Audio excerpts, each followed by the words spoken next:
start with the sixth example.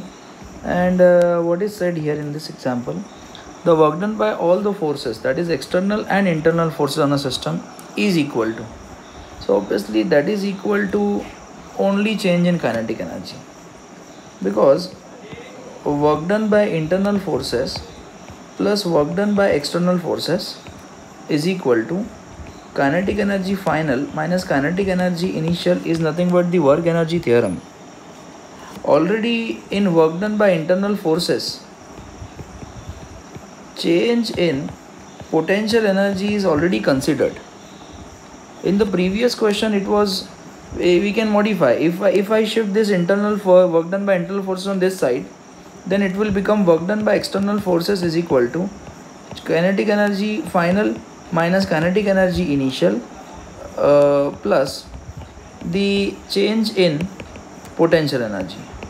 That would be equal to total energy of the system final minus total energy of the system initial, because KE final plus PE final, KE initial plus PE initial will be total energy. Okay, because in internal forces, work done by internal forces, potential energy is being already calculated. Let's take an example.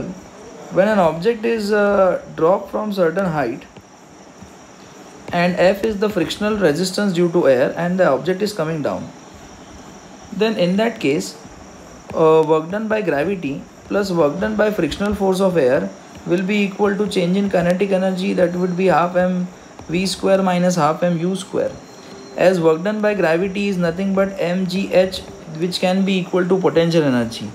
The same numerical can be solved by writing work done by external force, that is frictional force, is equal to half mv square minus mgh, that is equal to the change in total energy of the system. Okay, so when it comes to only external forces, as in the previous question it was only external force, no internal forces were considered, so it will be equal to total energy.